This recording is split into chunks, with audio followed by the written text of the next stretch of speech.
Bom, então hoje dando sequência ao quinto capítulo do livro 50 anos depois, a segunda parte. O capítulo que se chama O Caminho Expiatório, na semana passada nós começamos mostrando a continuação da vida daqueles que mais erraram, né, na história desse livro. Porque no capítulo anterior a gente estava acompanhando a Célia, que é quem era a vítima, quem sofreu muito, mas ao mesmo tempo sempre continuou mostrando cada vez mais o tamanho da fé dela, o tamanho da fidelidade dela para com o Pai, para com Jesus. E agora nós estamos acompanhando a trajetória daqueles que fizeram escolhas erradas e que já estão sofrendo as consequências disso nessa mesma encarnação. A gente sabe que muitas vezes não acontece na mesma encarnação, mas tudo que a gente planta, a gente colhe. Então, dando sequência justamente nesse momento, que foi um momento crucial aqui do nosso livro, né, da nossa história. A Atéria contou a todos o que aconteceu de fato naquela noite em que a Célia foi mandada embora da casa. E alguns se revoltaram, quase foi morta a Atéria, mas o censor, né, Fábio Cornélio, então acaba determinando que o Silano, que a gente sabe é filho da Cláudia Sabina, mas ele não sabe, ele foi designado para matar a Cláudia Sabina, em punição a tudo que ela tinha feito até então, para a família e para o império. Então nós vamos continuar a partir dali. Enquanto Silano arrebanhava os auxiliares destinados à empresa, Fábio Cornélio regressava ao lar, onde baldos se faziam todos os recursos médicos para despertar Alba Lucínia do seu torpor estranho.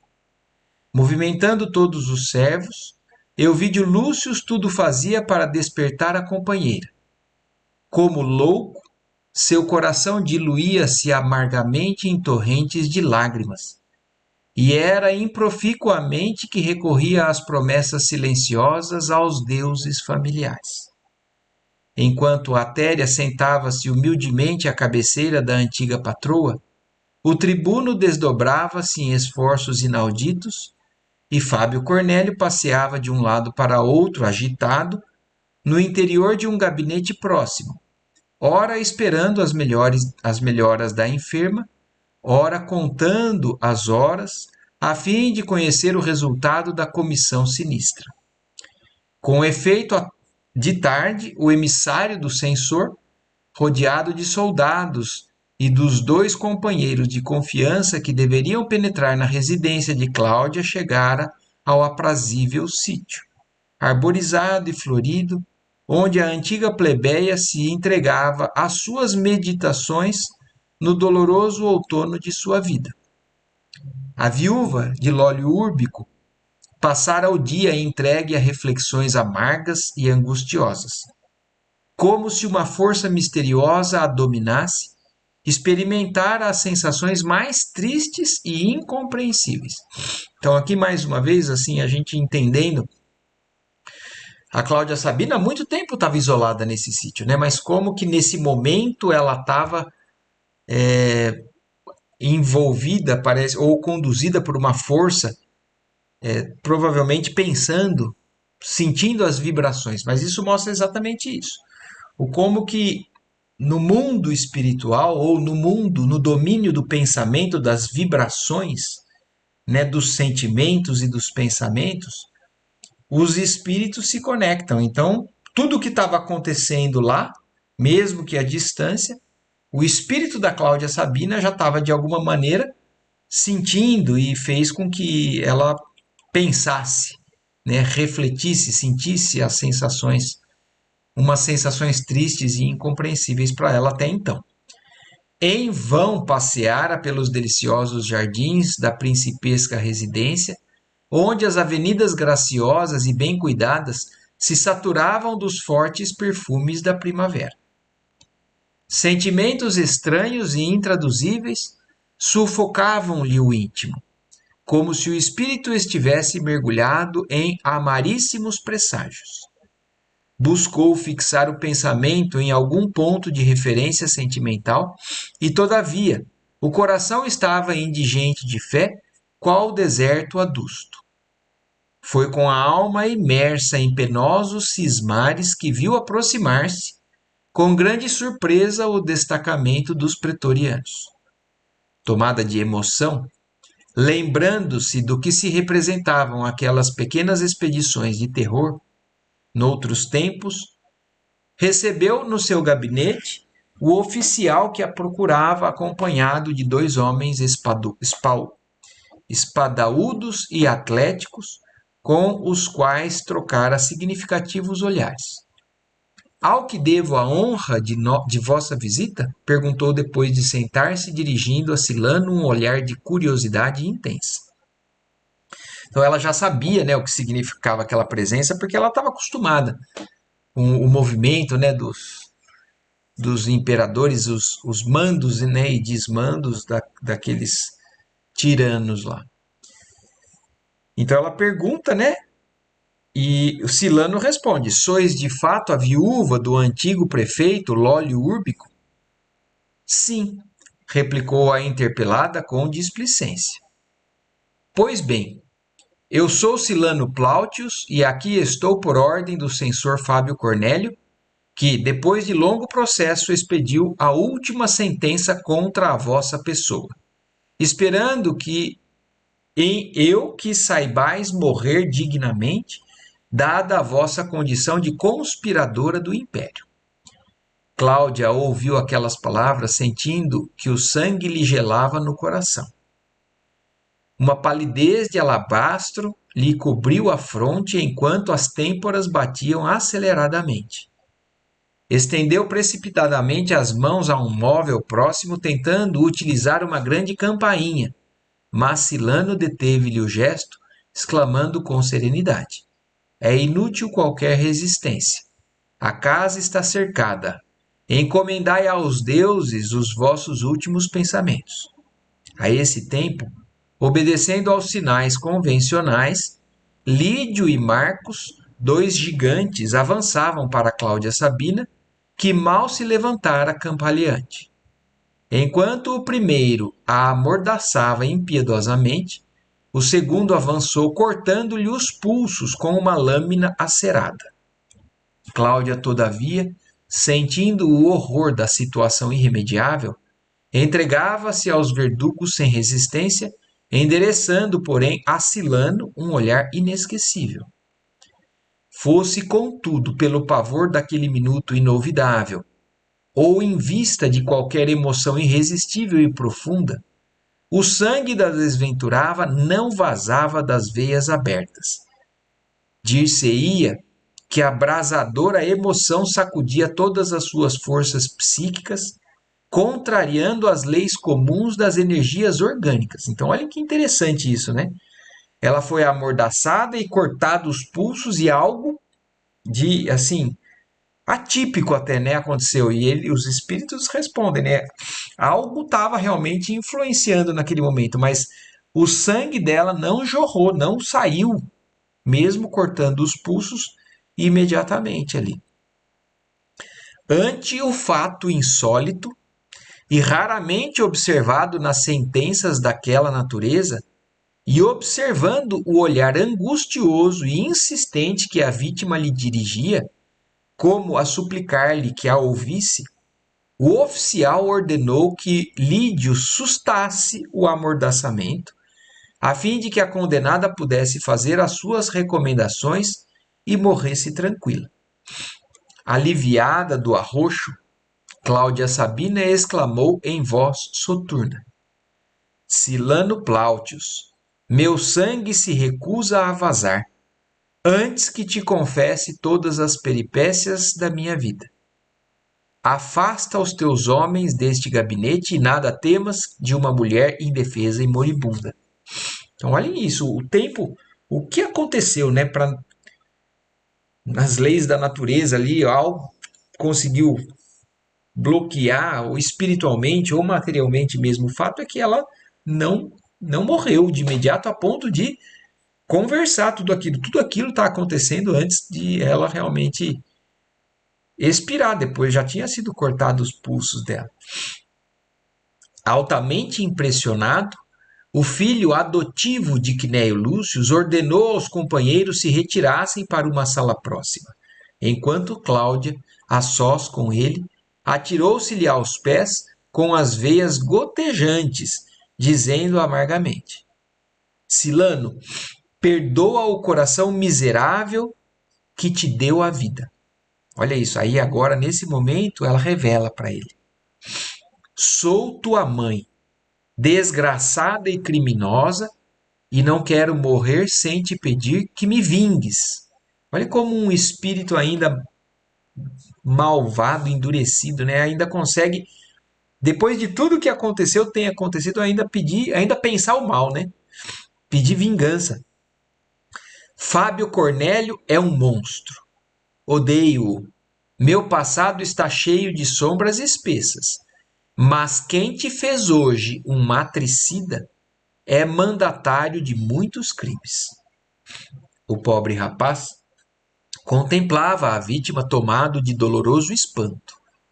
Uma brancura de neve subira-lhe ao rosto, denunciando comoções íntimas. Todavia, se os olhos refletiam ansiedade angustiosa, os lábios continuavam mudos, enquanto a viúva de Lólio Úrbico lhe beijava os pés, desfeita em prantos. E então, era ali que estava o mistério do seu nascimento e da sua vida. Dolorosa emoção dominou-o, e Silano prorrompeu em soluços que lhe rebentavam do peito saturado de angústias. Desde a morte de Quinéio, vinha alimentando o desejo de esclarecer o mistério do seu nascimento. Muitas vezes projetou constituir família e sentia-se desarmado perante os preconceitos sociais, pensando no futuro da prole. Em determinadas ocasiões, experimentava o desejo de abrir o pequeno medalhão que o venerando protetor lhe confiara nas vascas da morte e, contudo, um receio atroz da verdade paralisava-lhe os propósitos. Então ele nunca abriu aquele medalhão com medo do que pudesse estar ali dentro, né? Com medo da revelação da verdade, de quem seria a verdadeira mãe dele. Então até então ele nunca tinha ido a fundo, né, e descoberto isso. Enquanto as mais penosas reflexões lhe obumbravam o raciocínio, Cláudia, de joelhos, contava-lhe detalhe por detalhe a história dolorosa da sua vida.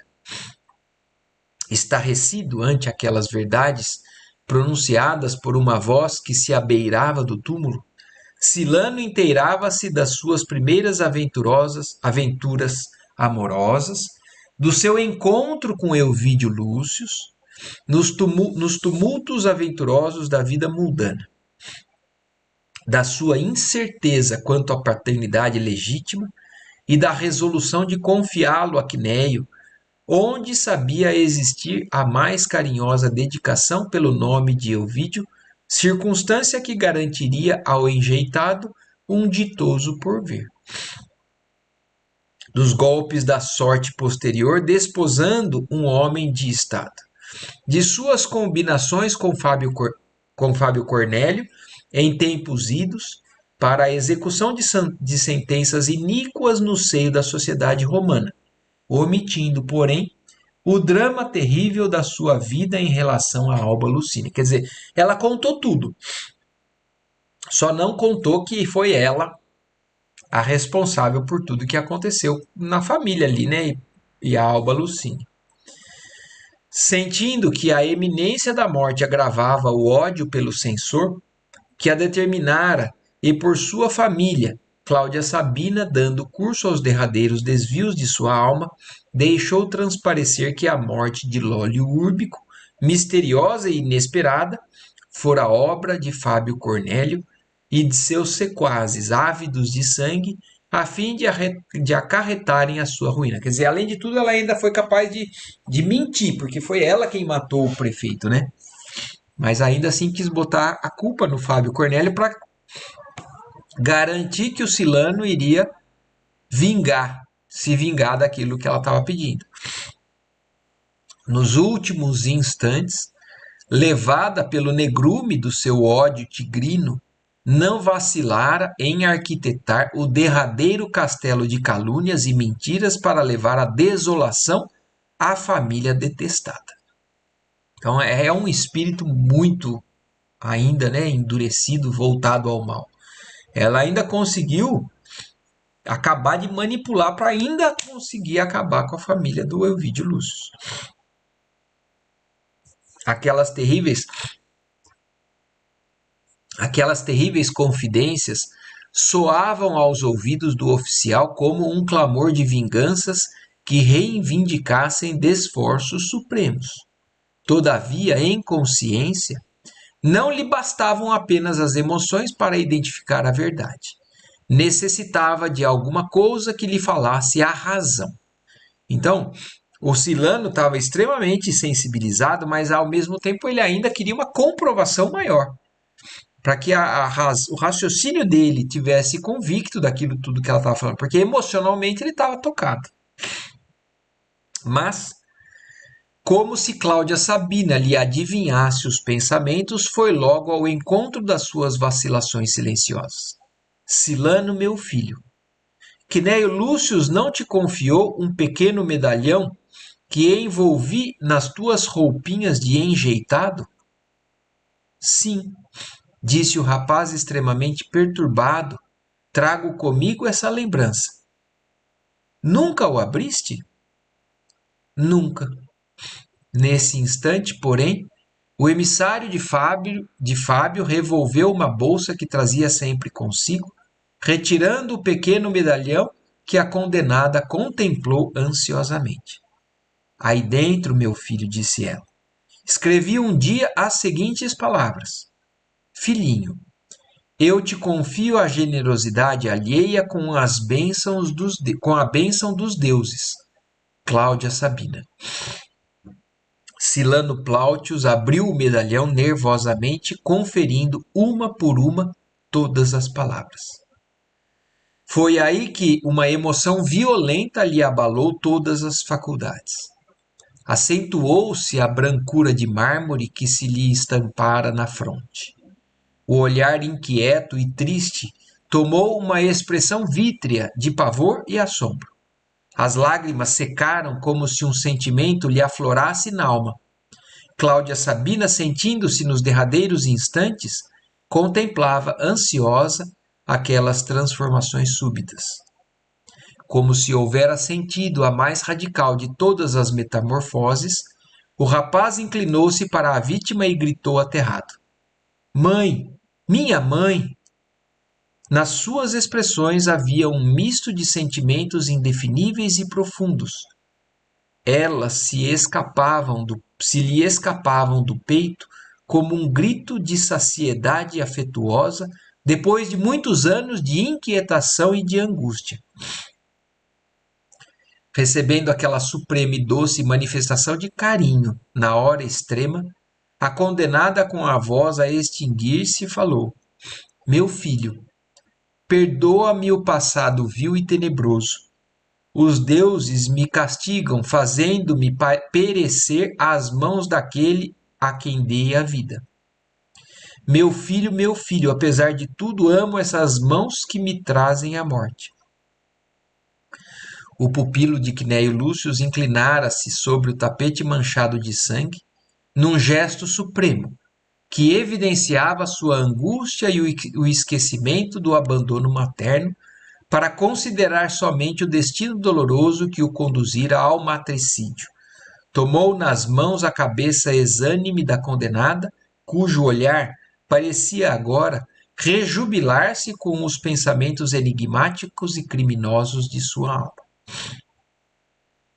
Verificou-se então um fenômeno interessante. Como se houvera satisfeito cabalmente o último desejo, o organismo espiritual de Cláudia Sabina abandonava o corpo celeste. Satisfeita a sua vontade psíquica, o sangue começou a jorrar em borbotões intensos e rubros dos pulsos abertos. Então isso parece algo, né, sobrenatural até. Mas como um espírito, né, desejoso, por mais que seja de fazer o mal, mas como ele consegue, inclusive, influenciar as funções do organismo, a ponto de ter dado tempo dela contar tudo isso para o Silano, e só depois desse desejo satisfeito dela, né, ela acabar de morrer. Sentindo-se nos braços do oficial, que a encarava alucinado, voltou a dizer em voz entrecortada: Assim, meu filho, sinto que me perdoas. Vinga-me. Fábio Cornélio deve morrer.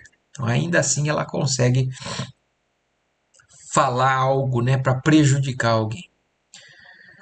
Os singultos da agonia não lhe permitiram continuar, mas os olhos enviavam a Silano as mais singulares mensagens, que o rapaz interpretava com apelos supremos de desforra e vingança. Quando um palor de cera lhe cobriu a fronte, contraída num rictus de pavor angustiado, o mensageiro do censor abriu as portas, apresentando-se aos companheiros com a fisionomia transtornada. Seu olhar fixo e terrível parecia de um louco. No íntimo, as mais fortes perturbações mentais premiam-lhe o espírito desolado. Sentia-se o mais ínfimo e o mais desgraçado dos seres. Apenas com uma palavra de ordem, colocou-se a caminho de volta ao centro urbano, enquanto os servos dedicados de Cláudia lhe amortalhavam o cadáver entre lágrimas. Embalde, Lídio e Marcos, bem como outros pretorianos amigos, lhe chamavam a atenção para esse ou aquele detalhe da empreitada, porquanto Silano Plautius mantinha um silêncio inflexível e sombrio. A ideia de que Fábio Cornélio lhe conhecia o passado doloroso, não vacilando em fazê-lo assassino de sua mãe, bem como as histórias caluniosas de Cláudia Sabina, à extrema hora, a respeito do censor e do seu procedimento no passado, provocavam-lhe uma perturbação cerebral intraduzível. O pensamento de que para o resto dos seus dias devia considerar-se um matricida atormentava-o, sugerindo-lhe os mais horríveis projetos de vingança. Dominado por sentimentos inferiores, acariciava um punhal que descansava nas armaduras, antegozando o instante em que se sentisse vingado de todos os ultrajes experimentados na vida. Era noitinha quando penetrou no imponente edifício onde Fábio Cornélio o esperava, num gabinete soberbo e amplamente iluminado. O velho censor recebeu-o com visível interesse e, buscando isolar-se dos presentes, inquiriu-o num canto da sala. Então, que novas me trazes? Tudo bem? Silano fitava-o de olhos gáseos, como presa das mais atrozes perturbações. Mas que é isso? Insistia o censor extremamente conturbado. Estás enfermo? Que teria acontecido? Fábio Cornélio não pôde prosseguir, porque sem dizer palavra, qual um alucinado em crise extrema, o oficial desembainhou o punhal celeremente e cravando-o no peito do censor, que caiu redondamente gritando por socorro. Então, olhem a sucessão de eventos, né, trágicos, todos desencadeados, né, pela vontade da artéria de livrar a própria consciência. De certa forma, era um desejo nobre dela, mas que vem a contribuir a fazer com que começassem, né, os reajustes aí, ou as consequências do mal que cada um fez ali para eles mesmos voltando, né?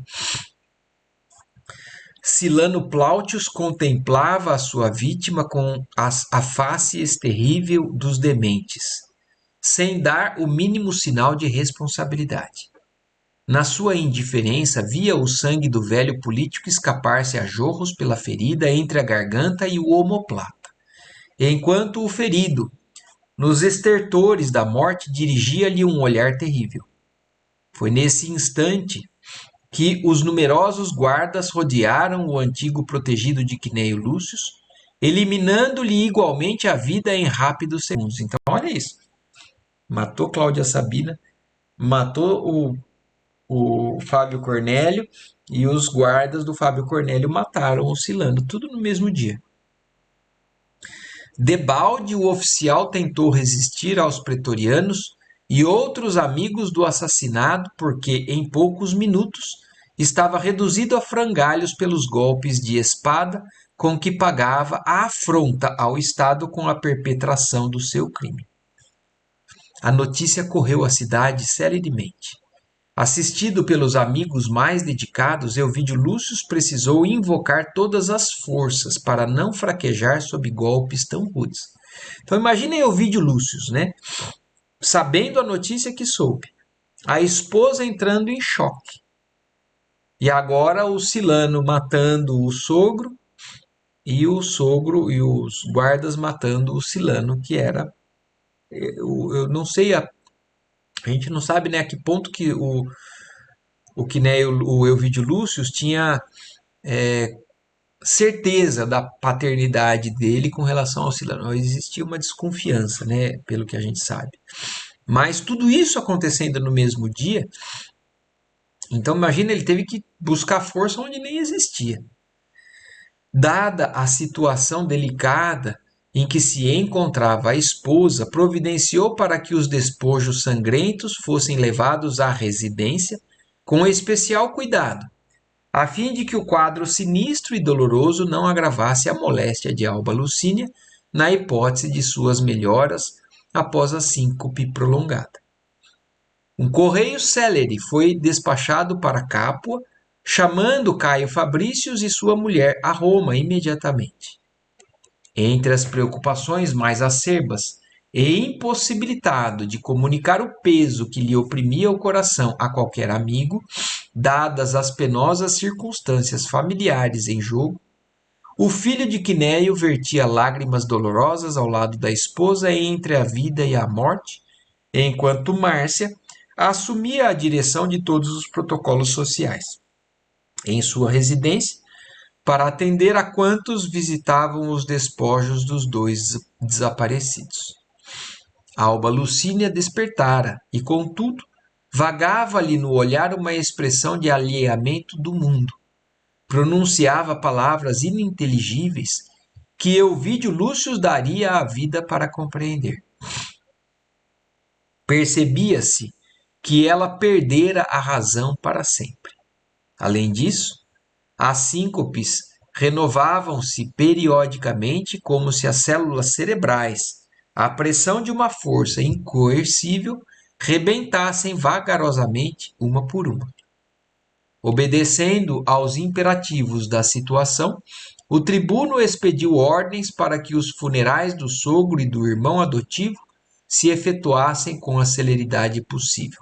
Tanto assim que antes de uma semana chegavam da Campânia Elvídia e o esposo, sem alcançarem as cerimônias fúnebres, e penetrando no lar paterno tão somente para se ajoelharem à cabeceira de Alba Lucínia, que, desde a véspera, entrara em dolorosa agonia. A presença dos filhos constituiu para o tribuno um suave consolo, mas, ao seu espírito dilacerado, figurava-se não haver consolação bastante no mundo para o coração humilhado e ferido. Tocado nas fibras mais sensíveis, via agonizar a esposa lentamente, como se um sicário invisível lhe houvesse cravado no coração acerado punhal. Diante da morte, cessavam todos os seus poderes, todas as suas dedicações carinhosas. Submerso num oceano de lágrimas, guardando entre as suas mãos frias da companheira Elvídio Lúcio, não abandonou o aposento nem mesmo para atender ao apelo dos filhos recém-chegados. Pressentindo que a morte lhe arrebataria em breve a esposa idolatrada, conservava-se à sua cabeceira dominado pelas meditações mais atrozes. De quando em quando, emergia do abismo de suas reflexões exclamando amargamente como se guardasse a convicção de que era ouvido pela moribunda. Lucínia, pois também tu me abandonas? Desperta, ilumina de novo a minha soledade. Se te ofendi alguma vez, perdoa-me. Mas não fiz que amar-te muito. Vamos, atende. Eu vencerei a morte para te guardar em meus braços. Lutarei contra todos, junto de ti, terei forças para viver reparando os erros do passado. Mas que farei sozinho e abandonado se partires para o mistério? Deuses do céu, não bastariam as ruínas do meu lar, os destroços de minha felicidade doméstica, para me redimir aos vossos olhos? Tende compaixão do meu ser desventurado. Que fiz para pagar tão pesado tributo? Ele ainda não enxerga, né, talvez como ele, o responsável por todo esse sofrimento, pela dureza, né, com que ele lidou com a filha, mandando ela embora. Ele ainda enxerga só ele como vítima, tudo o que está acontecendo contra ele como sendo uma falta, né, uma desgraça, uma falta de graça, falta de atenção do céu. E contemplando o céu, como se estivesse vislumbrando os numes que presidem aos destinos humanos, apontava a esposa agonizante, redizendo em voz abafada e dolorida: Deuses do bem, conservai-lhe a vida.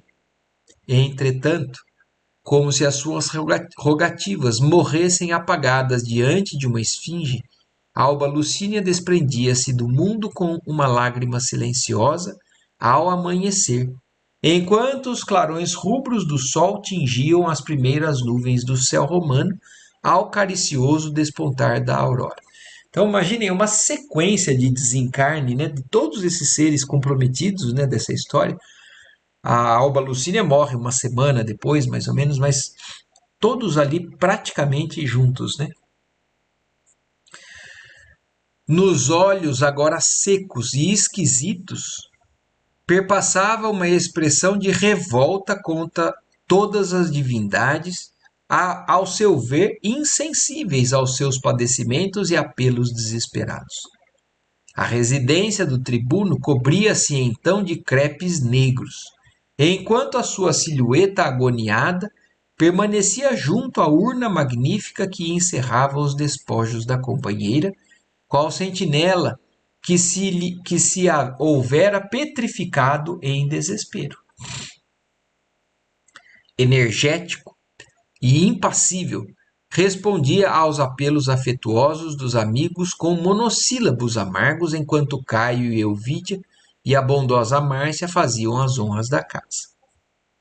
Após uma semana de homenagens da sociedade romana, efetuaram-se o funeral da inditosa senhora, que tombara, qual ave ferida, no seu profundo amor materno, enquanto o marido, curtindo as mais angustiosas soledades, sentia-se desamparado e ferido para sempre.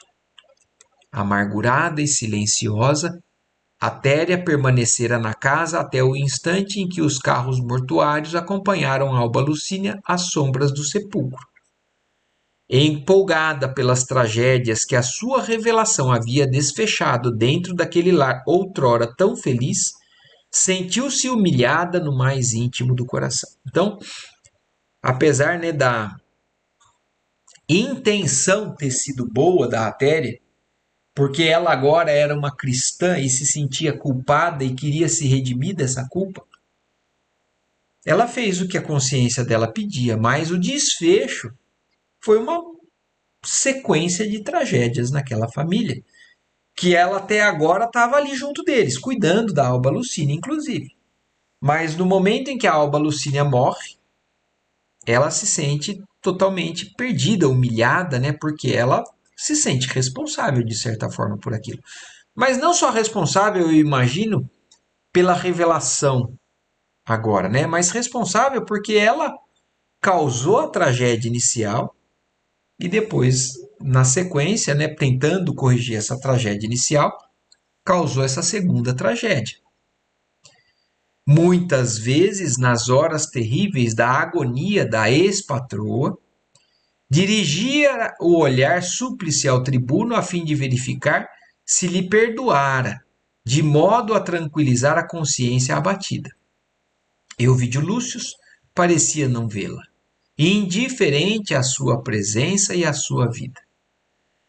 Experimentando sinistro remorso, Atéria abandonou a casa de Euvídio, onde se sentia como verme asqueroso, tal a angústia dos seus tristes pensamentos na dolorosa noite caída sobre a casa do tribuno após os funerais. Então, aí depois da morte da ex-patroa, né, ela resolveu sair dali de novo. Fazia frio. As sombras noturnas eram espessas, impenetráveis como as angústias que lhe gelavam o coração. A permanência ali, porém, depois do enterro, não mais era possível, em vista das amarguradas emoções que lhe vibravam na alma. A velha criada saiu, então, demandando o Trastevere, onde possuía antigas relações de amizades. Interessante é que, no percurso pelas ruas estreitas, seguira trajeto idêntico ao da jovem Célia, quando compelida a abandonar o lar paterno. Então, olha isso, né? Interessante como o Emmanuel descreve, né? Curiosamente, ela, com essa culpa, né, de tudo o que aconteceu, ela sai da casa e, curiosamente, ela estava fazendo o mesmo trajeto que a Célia fez quando saiu dali também, há anos atrás. E depois de muito caminhar, deteve-se perto da Ponte Fabrícios. Vocês lembram? Ela também, a Célia também chegou nessa Ponte Fabrícios, temendo prosseguir. Aí ela teve medo de seguir adiante. Era quase meia-noite e as proximidades da ilha do Tibre estavam desertas. Então ela estava perto daquela ilha onde também foi dito, né, que os mais necessitados ali, os mais pobres, ficavam, né, se reuniam. E ela estava ali perto, era quase meia-noite e estava tudo meio que deserto. Quis retroceder, premida por uma força inexplicável, como se pressentisse algum perigo eminente. Quando dois homens mascarados aproximaram-se, quais massas escuras que se movem rápidas entre as pesadas sombras da noite. Tentou gritar, mas era tarde. Um deles atirava-se rápido a ela, amordaçando-a fortemente. Lucano dizia baixinho desconhecido a envolver-lhe o rosto com uma toalha grossa. Apalpa depressa. Urge terminar o serviço. Ora essa, dizia o companheiro decepcionado. Trata-se de uma velha desprezível. Não desanimes, prosseguiu o outro.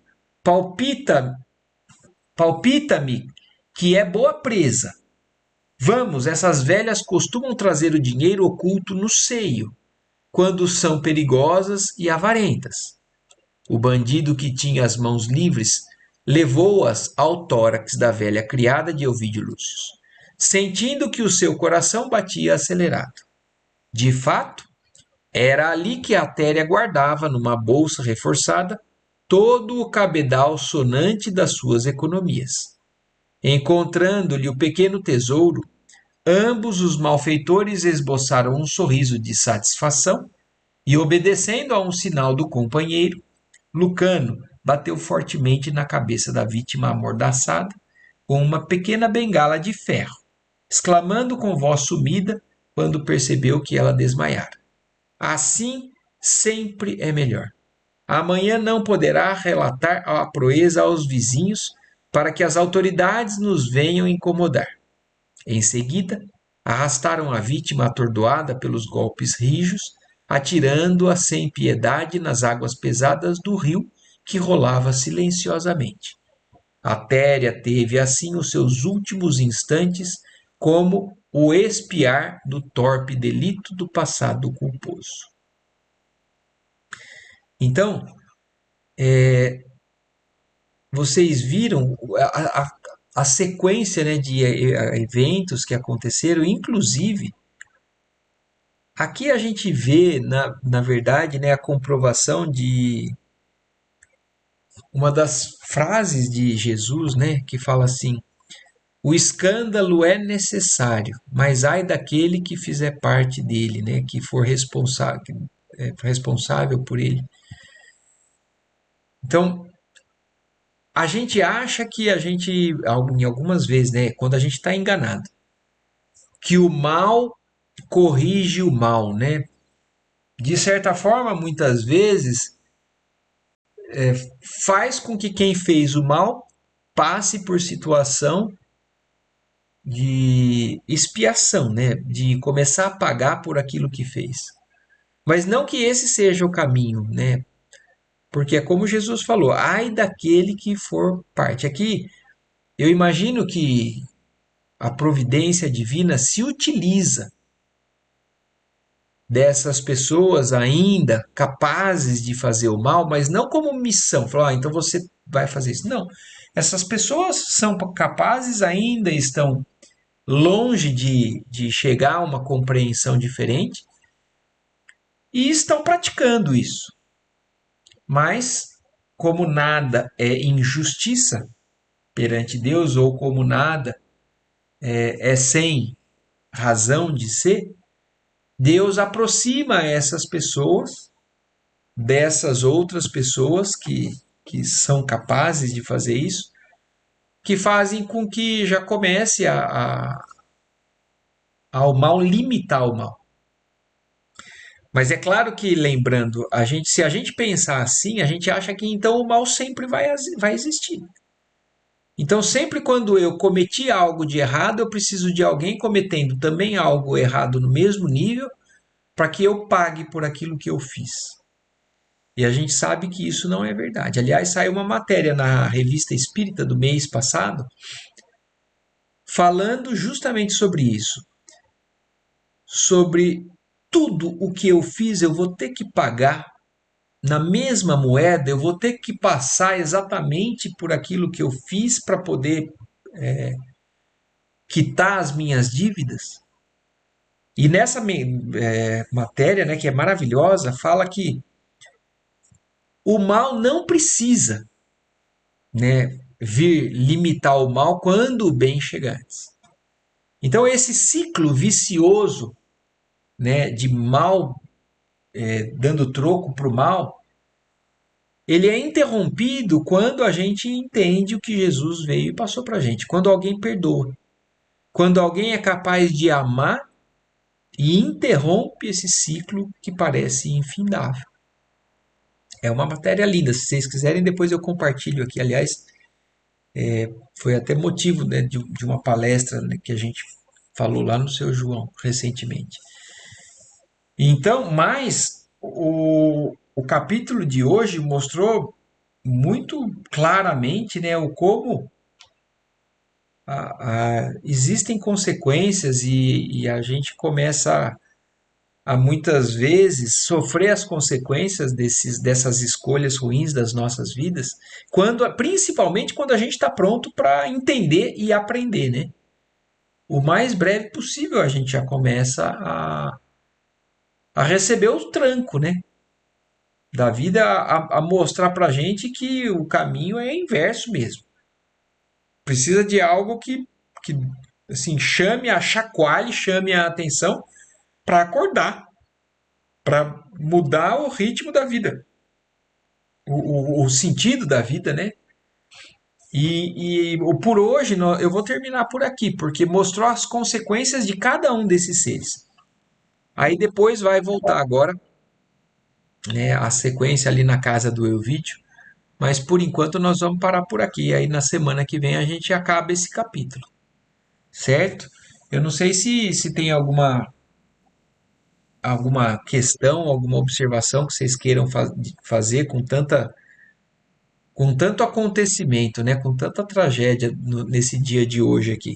Lembrando, né, o nome do capítulo, o caminho expiatório, né? O pagamento, né, daquilo que a gente fez, o início, né, da quitação das, dos nossos desvios, das consequências dos nossos erros, né, já acontecendo. Algo que vocês queiram dizer, Ádila? Ô, Marco, compartilha com nós lá A matéria, né, do Quando por o Bem favor. Chega Antes, chama Ádila. Ah, que lindo. É maravilhoso. Essa matéria foi linda. Tá. Eu compartilho sim, eu passo aqui depois. Mas é isso, então.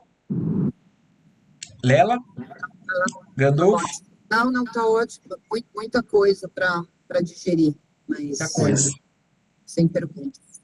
Então, maravilha. Então, agradecendo a Deus mais uma vez, né, a oportunidade da gente estar aqui junto e estudando e buscando, né, esse conhecimento, esclarecimento. Então, vamos agradecer a Deus e uma ótima noite, uma ótima semana para todos. Assim, sim. Tchau, tchau. Boa Boa, noite. boa noite, boa semana.